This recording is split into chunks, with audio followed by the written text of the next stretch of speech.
Hello friends, welcome to पैरोसल GS. आइए देखते हैं पीवाईक्यू के लेक्चर्स में अगला लेक्चर जो आपके बीपीएससी एईडीओ टीआरई 4.0 और 72nd बीपीएससी और यूपीपीसीएस प्रीलिम्स एग्जामिनेशन जो सारे की आने वाले हैं, इनमें आपको मदद करेंगे। तो चलिए सॉल्व करते हैं फिजिक्स से रिलेटेड, भौतिक विज्ञान से रिलेटेड कुछ पीवाईक्यूज को। तो लिस्ट 1 में वेट, वॉल्यूम, टेम्परेचर और प्रेशर दे रखा है। लिस्ट 2 में क्यूबिक मीटर, न्यूटन, पास्कल और केल्विन दे रखा है। तो आइए मैच करते हैं और देखते हैं इनका जवाब क्या है। तो वेट आपका यूनिट मेजरमेंट क्या है वेट का? तो वेट आपका मेजर किया जाता है न्यूटन में। तो ए का आपका 2 हो गया, एक ऑप्शन एलिमिनेट हो गया। वॉल्यूम किस में मेजर किया जाता है? तो क्यूबिक मीटर में। बी का 1 हो गया, यानी बाकी ये तीनों ऑप्शंस इनकरेक्ट हो गए, तो आपका जवाब मिल गया। आइए आगे देखते हैं टेम्परेचर का। तो टेम्परेचर आपका केल्विन में नापा जाता है और प्रेशर आपका पास्कल में नापा जाता है। तो आपको ये सारे यूनिट्स ऑफ मेजरमेंट्स याद होने चाहिए। आपको यहाँ से एक सवाल ज़रूर पूछा जाता है। Light year is a unit of, light year जो है वो किसका यूनिट है? लाइट का, टाइम का, इंटेंसिटी ऑफ लाइट का, या एस्ट्रोनॉमिकल डिस्टेंस का? ये सवाल बहुत ही कॉमन है और ये हर बार लगभग पूछा जाता है। तो लाइट ईयर जो है आपको पता भी होगा, लाइट ईयर आपका एस्ट्रोनॉमिकल डिस्टेंस को मेजर करने के लिए काम में लाया जाता है। और लाइट ईयर की वैल्यू क्या होती है? 1 light year is equal to 9.46 into 10⁻12 kilometres. ये आप वैल्यू भी याद रखिएगा। आइए देखते हैं अगला सवाल। Which of the following is a fundamental physical quantity? Fundamental physical quantity in चारों में से क्या है? Force, velocity, electric current, work, या नन ऑफ द एबव और मोर देन 1। तो इसमें से आपको फंडामेंटल क्वांटिटी तो आपको रट्टा होना चाहिए। यहाँ से कई सारे सवाल देखने को मिलते हैं। फंडामेंटल क्वांटिटी हो गए, उनके यूनिट्स ऑफ मेजरमेंट्स हो गए, ये काफ़ी फेवरेट टॉपिक्स हैं, एग्जामिनेशंस में पूछे जाते हैं। तो हर बार तो फंडामेंटल यूनिट इनमें से कौन सा है? तो फंडामेंटल यूनिट आपका इनमें से इलेक्ट्रिक करंट है, क्योंकि फोर्स, वेलोसिटी और वर्क ये इनसे डिराइव्ड यूनिट्स हैं। तो आइए देख लेते हैं। फंडामेंटल यूनिट आपका लेंथ होता है पहला, इसको किस में नापा जाता है? इसका यूनिट ऑफ मेजरमेंट क्या है? मीटर। फिर टाइम, इसका यूनिट ऑफ मेजरमेंट क्या है? सेकंड। फिर आता है आपका amount of substance. Amount of substance आपका किस में मापा जाता है? मोल में, इसको MOL लिखते हैं। इलेक्ट्रिक करंट आपका, इलेक्ट्रिक करंट का यूनिट है आपका एम्पियर। फिर आता है टेम्परेचर, टेम्परेचर का यूनिट आपका केल्विन है। मास, मास का यूनिट आपका किलोग्राम है। और ल्यूमिनस इंटेंसिटी, ल्यूमिनस इंटेंसिटी आप ध्यान में रखेंगे, कई बार भूल जाता है, तो इसका यूनिट है कैंडेला, इसको CD से रिप्रेजेंट करते हैं। चलिए बढ़ते हैं अगले सवाल की तरफ। तो अगला सवाल क्या कहता है? विच one of the following is not correctly matched?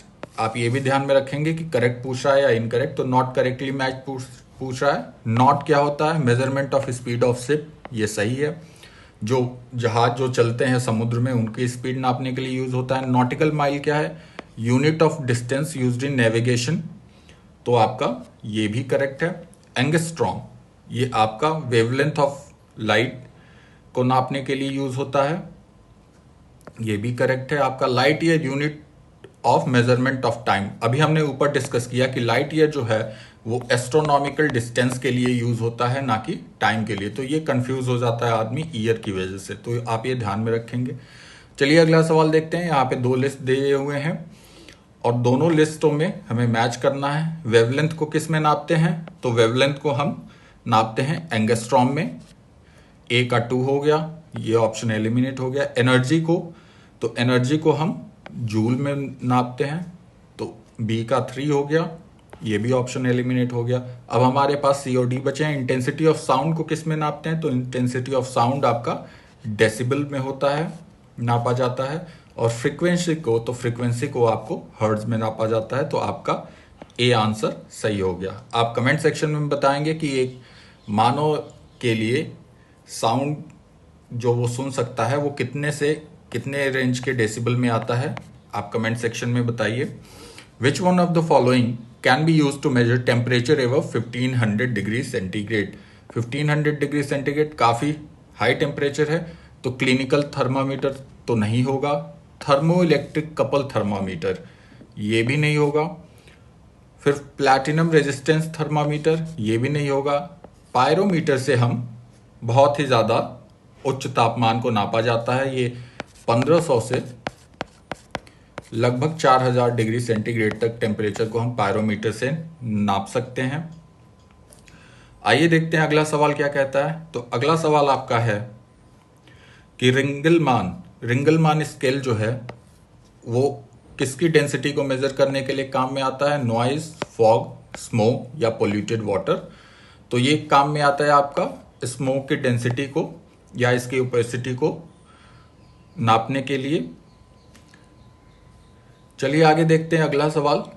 Stethoscope, इसको हम देसी लैंग्वेज में आला भी कहते हैं। Stethoscope is use by doctors, works on the principle of. आपने देखा भी होगा जो डॉक्टर गले में लटका के घूमते हैं, जब आप डॉक्टर के पास जाते हैं तो उनके पास एक होता है जो गले में लटकाए रहते हैं, उसी को स्टेथोस्कोप कहते हैं। तो स्टेथोस्कोप किस प्रिंसिपल पे काम करता है? डेविएशन पे? नहीं। Reflection of light? नहीं।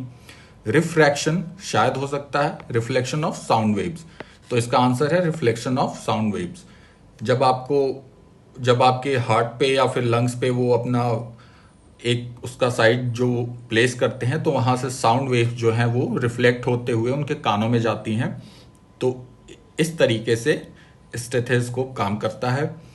आइए देखते हैं अगला सवाल। 2 लिस्ट दिए हुए हैं, हमें मैच करना है। तो लैक्टोमीटर, सिस्मोग्राफ, हाइग्रोमीटर या वोल्टमीटर। इधर intensity of earthquake, relative humidity, electrical potential, purity of milk दिया हुआ है।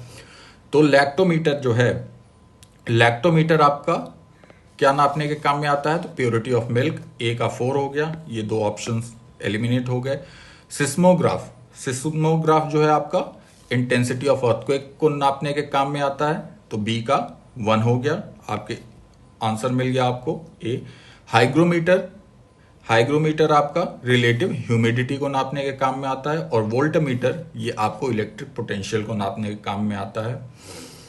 चलिए देखते हैं अगला सवाल। For every action there is an equal and opposite reaction.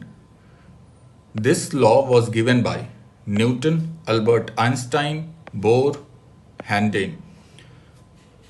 तो आपको ये पता भी होगा कि ये थर्ड लॉ ऑफ मोशन है, न्यूटन का दिया हुआ।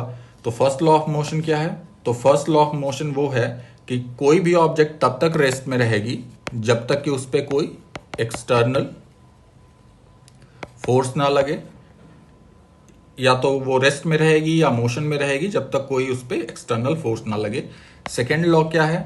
तो सेकेंड लॉ आपका है कि जो rate of change of momentum होता है, rate of change of momentum जो होता है किसी बॉडी का, वो डायरेक्टली प्रोपोर्शनल होता है उस पर लगाए गए फोर्स से। आप कमेंट सेक्शन में बताइए मोमेंटम आपका स्केलर क्वांटिटी है या वेक्टर क्वांटिटी है। और थर्ड लॉ आपने देख लिया कि for every action there is always an equal and opposite reaction. चलिए आगे बढ़ते हैं। Escape velocity of Earth is, तो सबसे पहले हम समझ लेते हैं कि एस्केप वेलोसिटी क्या है।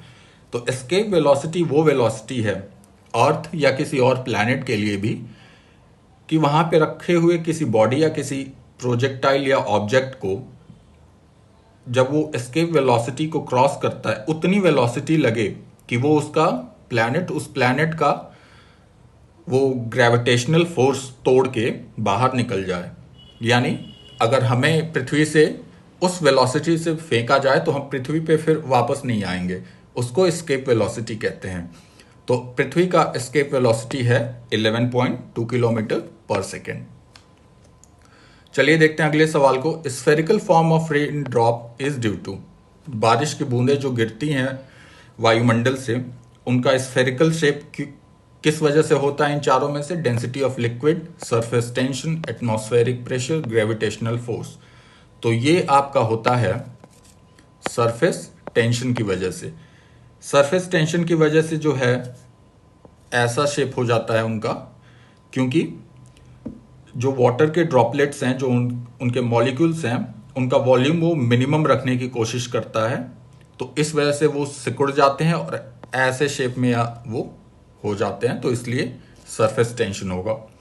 अगला सवाल देखते हैं, the sound will have highest velocity in vacuum, air, water या स्टील। तो साउंड वेव जो है वो एक मैकेनिकल वेव है। तो मैकेनिकल वेव्स को ट्रैवल करने के लिए क्या चाहिए होंगे? मैकेनिकल वेव्स को ट्रैवल करने के लिए मॉलिक्यूल्स चाहिए होंगे किसी भी मीडियम के। तो जो स्टील है, स्टील के मॉलिक्यूल्स इतने डेंसली वो एक साथ जुड़े हुए रहते हैं कि साउंड वेव्स जो है वो सबसे ज़्यादा क्लोजली अरेंज मॉलिक्यूल्स में सबसे ज़्यादा वो तेज़ी से ट्रैवल करते हैं, तो इसलिए इसका आंसर स्टील होगा। और सबसे कम किस में ट्रैवल करेगा? तो सबसे स्लोली किस में ट्रैवल करेगा? तो सबसे स्लोली आपका वैक्यूम में करेगा, क्योंकि वैक्यूम में तो मॉलिक्यूल्स होंगे नहीं। तो आप ये चीज़ भी ध्यान में रखेंगे। आइए अगला सवाल देखते हैं, which one of the following is use to a TV remote control unit to operate a TV set. इन चारों light waves, sound waves, microwaves और रेडियो वेव्स, इन चारों में से कौन से वेव्स को यूज करके हम रिमोट चलाते हैं? तो आपका आंसर होगा रेडियो वेव्स। रेडियो वेव्स जो है वो इंफ्रारेड रेडिएशन टेक्नोलॉजी पे काम करती हैं। इनकी रेडियो फ्रिक्वेंसी की वजह से ही हम वो टीवी को ऑपरेट कर पाते हैं। तो इन चारों वेव्स में से अगर हम देखें, आइए एक बार वेवलेंथ डिस्कस कर लेते हैं। तो सबसे ज़्यादा वेवलेंथ किसका होता है? सबसे ज़्यादा वेवलेंथ, जो लंबा वेवलेंथ होता है, वो रेडियो वेव्स का होता है। उससे कम वेवलेंथ किसका होता है?